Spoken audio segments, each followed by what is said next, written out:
네, 목요일 이 시간 여러분을 찾아뵙는 미디어 프로파일링 코너입니다. 변함없이 두 분의 전문가 모셨습니다. 최진봉 성공회대 신문방송학과 교수, 문희정 국제시사평론가. 안녕하세요. 안녕하십니까. 안녕하십니까. 네, 안녕하십니까. 벌써 한 해가 다 갑니다. 네, 그러니까요. 마지막 주입니다. 마지막 주죠. 네, 그래서 아마도 우리도 좀 결산을 하고 마무리를 해야 될 것 같은데요. 네. 최진봉 교수님, 네. 언론학자로서 2022년 한 해 전반의 미디어 전반 이슈 딱 이제 다 보셨을 때 하나를 또 꼽으라 그러면 가장 커다란 이슈 뭐였습니까? 아무래도 이제 비속어 논란이죠. 아하. 거기서부터 시작이 됐다고 봐요. 그러니까 윤석열 정부 들어서서 언론 이제 제 개인적인 개념으로는 언론 탄압이라고 저는 보는데 네. 언론에 대한 탄압이 거기서부터 시작이 됐다고 저는 봅니다. 그래서 대선 과정에서 MBC의 보도에 대해서 불만을 품고 있었던 부분들이 표출된 환경이 결국은 날리면 바이든 이 발언이라고 생각을 하고요. 네. 그것 때문에 시작이 돼가지고 공문 보내고요. 그것도 이례적인 일이죠. 예. 언론사에 대통령실에서 공문을 보내고 질의를 한다? 이건 상당히 언론사에 큰 압박이거든요. 육개항의 질문. 그렇죠. 네. 그리고 나서 또 국민의힘 의원들이 버스 대절로 타고 와서 또 방문하려고 하고 예. 또 거기서 했던 발언 중에는 민영화시키겠다 이런 얘기까지 하고 네. 그러니까 노골적으로 MBC에 대해서 공격하고 탄압하고 이런 행위들을 하는 거 이게 상당히 언론자유 침해에 저는 시발점이 됐다고 생각해요. 네. 그리고 나서 이제 YTN 민영화든 TBS 문제든 이런 문제가 계속 일어나고 있는 건데 언론을 대하는 윤석열 정부의 태도 자체가 대단히 왜곡되고 잘못돼 있다. 언론의 자유를 보장해야 될 민주주의 정부로서 그런 예. 부분들을 제대로 하지 못한 부분이 가장 인상에 남고 가슴 아픈 그런 일이라고 생각합니다. 네. 윤석열 대통령의 유엔 총회 참석 당시에 바이든 대통령과의 대화 나누고 나서 나오다가 마이크가 켜진 줄 모르고 했던 발언, 한 마이크 사건. 문희정 평론가님 몇 번 짚어주셨습니다. 네. 이렇게까지 크게 될 일이 아니었다. 그렇지 않습니까? 그래서 많은 분들이 예. 굉장히 이게 이례적인 일이었잖아요. 사실 외국의 사례를 보면은 미안하다라고 사과하고 실수하면 되는 문제고 실수였다라고 인정하면 되는 문제고 네. 왜냐하면 워낙 비일비재하게 일어나는 일이니까요. 그렇더라고요 보니까. 네. 맞아요. 예. 예. 근데 그게 중요한 건 거기서 끝났으면은 아무 문제 없었을 것 같아요. 제가 봤을 때는 이렇게 예. 논란이 안 됐을 텐데 문제는 그걸 실수라고 인정하지 않고 사실은 많은 분들이 대승적으로 그냥 인정하고 그 하나하나 조목조목 따지고 들지 않아도 되는 부분까지 이 정부가 특히 언론 보도에 대해서 따지고 들었다라는 거죠. 네. 그리고 거기다가 너무 거창한 이유들을 붙였어요. 자막 조작, 우방국가의 갈등 조장 시도, 대여김을 고지하지 않은 외국 편파 방송 등 일련의 사태에 대해서 어떠한 시정 조치도 하지 않았기 때문에 MBC에 대해서 이렇게 우리가 이런 조치들을 취할 수밖에 없었다라고 얘기를 하는데 사실 이 어마어마한 것들이 붙었지만 솔직하게 말씀드리면은 이게 이렇게까지 거대하게 네. 확장될 문제였나라는 생각이 들고요. 전용기 탑승 배제 말이죠. 그렇죠. 네. 그리고 이 부분과 관련해 가지고 실제로 뉴스토마토와 미디어 토마토가 지난 11월에 여론조사를 했어요. 그때 응답자의 64.6%가 이런 대통령 주장에 공감 못한다였거든요. 그러니까 우리 국민들 입장에서도 상당히 이해할 수 없는 상황이었고 국제정치 평론가로서 제 입장에서는 제일 곤란했던 게 뭐냐면 자꾸 외국에서도 이런 경우 있냐고 질문을 하시는데 다른 데서도 제가 제일 많은 받은 질문이거든요. 네. 근데 제가 계속 답이 똑같았어요.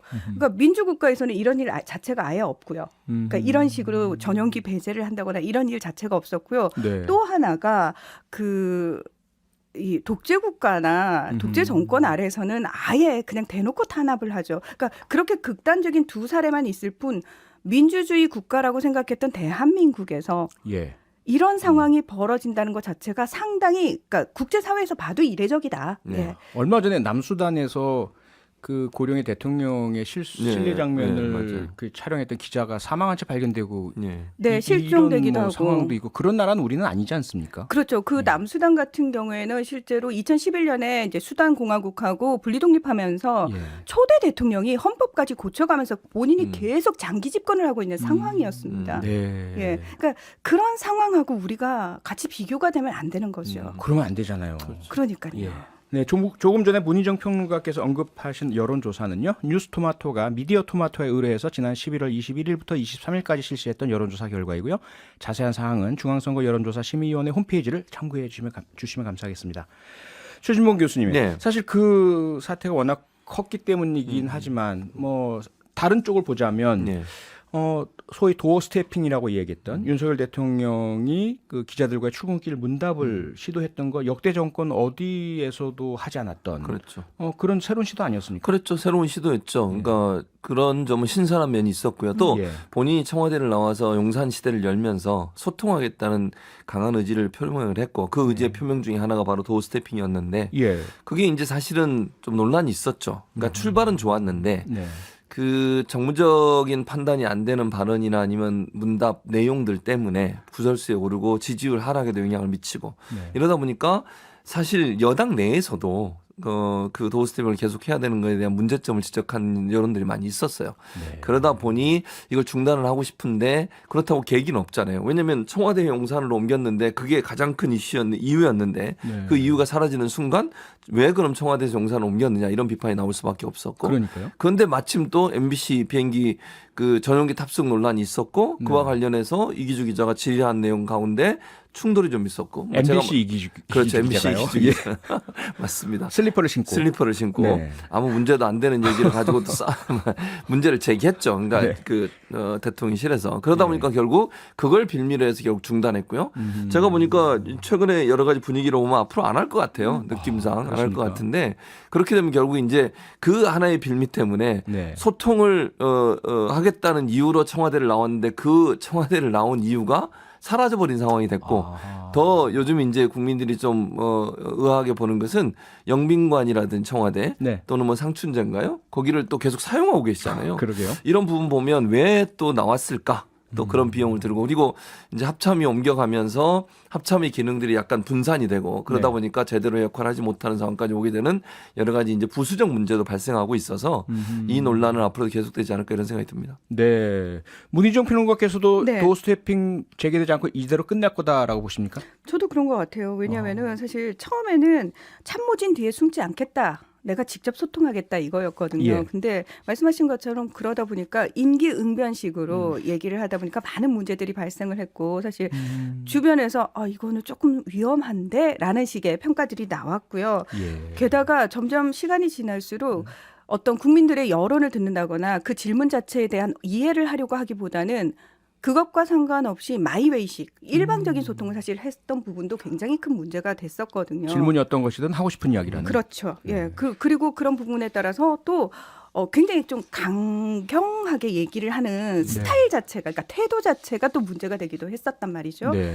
자, 그런 상황에서 이거는 조금 뭐 핑계 또는 명분 굉장히 잘 잡았다라고 저는 생각을 해요. 그래서 결국은 책임은 다 MBC한테 밀었습니다. 대통령실은 현재 MBC에 요구한 책임 있는 조치가 이루어지지 않으면 도어 스태핑 재개의 명분이 없다라고 얘기를 하고 있어요. 이거 네. 다 MBC 때문에 우리 못하고 있는 거야 라고 얘기를 하는데 실질적으로는 이제는 하향식 소통을 하겠다라는 거죠. 이제 네. 뭐 눈치 볼 필요도 없고 내가 하고 싶은 말만 그대로 하겠다. 그러니까 이거는 사실 소통이라고 말할 수 없는 부분이고 네. 언론에서는 워낙 좋게 포장을 해서 제한적 소통이라고 계속해서 소통이란 단어를 붙이는데요. 이게 왜 소통인가요? 이건 그냥 일방적으로 본인의 의견을 계속해서 이야기하는 것일 뿐이죠. 네. 지금 뭐 제한적 소통, 새로운 소통 방식 문재영 평론가님이 말씀하신 것 대통령실의 발표에 따르면 이제 신년사도 생방송을 통해서 대통령이 발표하는 형식으로 네, 1월 1일에 맞습니다. 이런 예정이라고 좀 나오고 있고요. 그리고 또 하나 지금 구상 중인 방식이 과거에 미국의 대공황 시절에 프랭클린 루즈벨트 대통령이 했던 노변 정담 같은 방식 예. 이런 것도 이제 구상하고 있던데요. 이 부분은 새로운 소통 방식으로 어떻게 보세요, 최 교수님? 저는 지금의 시대하고 예. 그 루즈벨트 시대하고 같은 시대가 아니잖아요. 지금은 투웨이 커뮤니케이션, 그러니까 소위 소통이 아주 원활하게 일어날 수 있는 다양한 형태의 커뮤니케이션 방식들이 또 플랫폼들이 개발되고 운영되고 있는 상황이거든요. 예. 그런 상황에서 일방적으로 메시지를 전달하는 형식의 원웨이 커뮤니케이션 수단이 과연 효율성이 있을까? 저는 아니라고 봅니다. 사실 지금 말씀하신 예컨대 이명박 전 대통령이 예전에 재임실 했던 줄에 라디오 방송 혹시 기억나세요? 아, 네, 일주일에 한 번씩 기억납니다. 했거든요. 네. 그거하고 비슷한 생각이 들어요. 아하. 그러니까 그건 일방적인 메시지 전달이잖아요. 그러니까요. 소통이라 함은 상대방의 의견도 듣고 본인이 했던 얘기에 대해서 어떤 질문이 있거나 아니면 궁금한 거 있을 때 문의를 하고 질의할 수 있도록 하는 기회를 주는 거거든요. 네. 그리고 비판적 입장이 있는 사람들의 목소리를 들을 수 있는 통로를 갖는 거고요.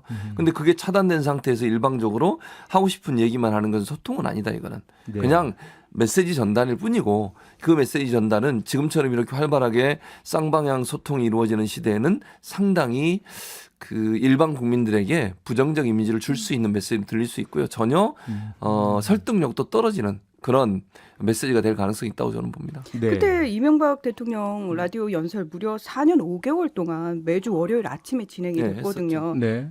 109번이나 진행이 됐어요. 아, 네. 근데 그때 정말 많은 비판들이 있었고 문제 제기가 있었던 부분이 뭐냐면은 이건 일방적으로 대통령이 나서가지고 정파 이해관계에 따라서 이제 본인의 특정한 어떤 입장을 계속해서 강조를 하는데 이걸 이용을 하고 있다. 그렇게 되면 야당의 반론권이 전혀 보장이 되지 않는다. 이런 비판도 있었고요. 네. 게다가 국민과 공감대가 전혀 형성이 되지 않은 상황에서 끊임없이 그냥 일방적인 소통만 되다 보니까 나중에는 결국은 국민들이 별로 이 라디오 주례 연설에 대한 기대가 없는 거예요. 그러니까 거의 듣지를 않는 상황이 돼버린 거죠. 네. 그러니까 루즈벨트 대통령이 그 당시에 노변 정담을 했던 이유가 뭐냐면은 워낙 그 경제적으로 힘든 상황이었고 모두가 다 그러니까 어려운 상황이어서 국민들의 마음을 좀 어루만질 필요가 있기 때문에 조금 친근하게 그런 의도를 가지고 했던 거고 그게 버락 오바마 전 행정부 시절까지 좀 이어지긴 했어요. 물론 그때는 녹화를 했고 인터넷으로 영상으로 좀 바뀌긴 했습니다만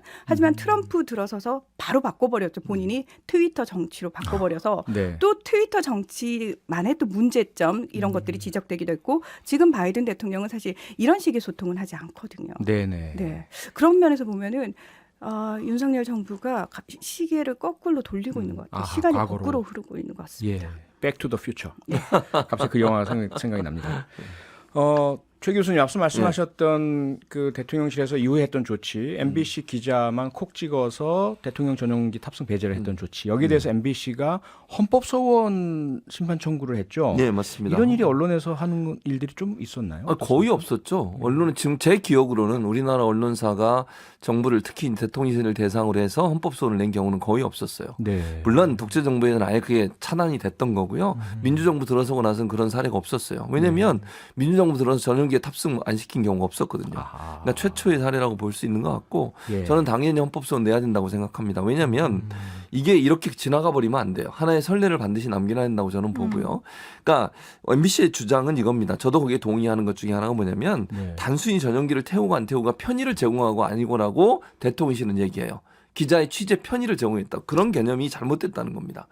전용기 안은요. 대통령의 직무 공간이고요. 이동하는 중에도 직무 공간에서 일어나는 모든 일은 취재의 대상이 돼야 됩니다. 그런데 그 취재의 대상에서 배제됐다고 하는 것은 언론이 취재해야 될 자유를 침해한 거예요. 아하. 또 하나의 문제는 전용기를 탑승하고 같이 갔던 기자들은 취재할 수 있는 환경이 됐었는데 예. 민항기를 타고 갔던 MBC 기자들은 직항이 없어서 하루 늦게 들어가는 바람에 하루 전체를 취재를 못하게 됐어요. 그랬다면서요. 그러니까 전용기 탑승을 불허한 것이 결국 언론의 국민의 알 권리를 대신하는 언론의 취재를 방해한 행위고 네. 취재 자체의 접근권, 즉 권력에 대한 언론의 접근권 자체를 제한했기 때문에 네. 이거는 법적 가치, 언론의 자유를 보장하고 있는 언론의 자유가 보장되고 있는 헌법적 가치가 위배된 것이다.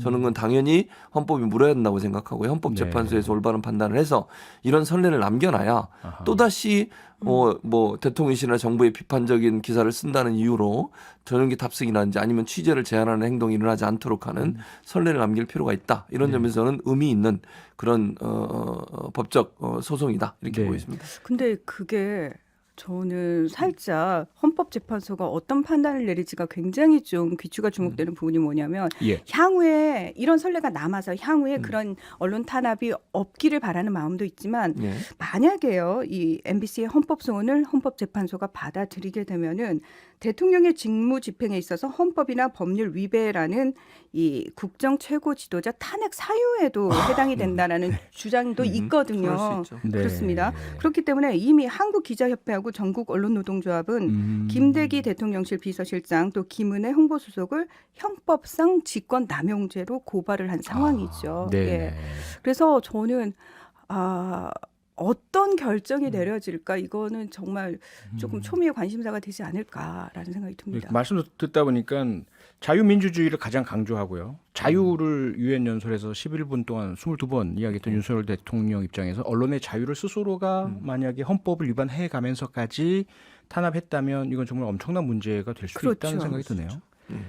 그런데요. 문희정 평론가님. 네. 최근에 한국갤럽이 올해 4분기에 우리 한국인들이 가장 즐겨보는 뉴스 채널이 어떤 곳이냐 조사를 했다면서요. 그 결과가 그렇습니다. 어디로 나왔습니까? 직접 말씀하시는 민망하셔서 제가 처음 말을 못해서 질문 형태로 바꿨습니다. 네, 예. 당연히 MBC 예. 19% 1위. 예. 그리고 2위가 KBS인데요. 네. 16%가 KBS 본다라고 나왔는데 이거는 저희가 지난번에 실시간 시청자 수 얘기를 한 적이 있었어요. 그때도 이제 MBC가 이제 네. 굉장히 많이 시청률이 올랐다라고 얘기를 했잖아요. 말씀 주셨었죠 그때. 네. 예, 예. 이거는 그 뉴스를 본다면 뭐 실시간뿐만 상관없이 후에라도 뉴스를 만약에 찾아서 본다면 어디를 보시냐라는 예. 질문이었어요.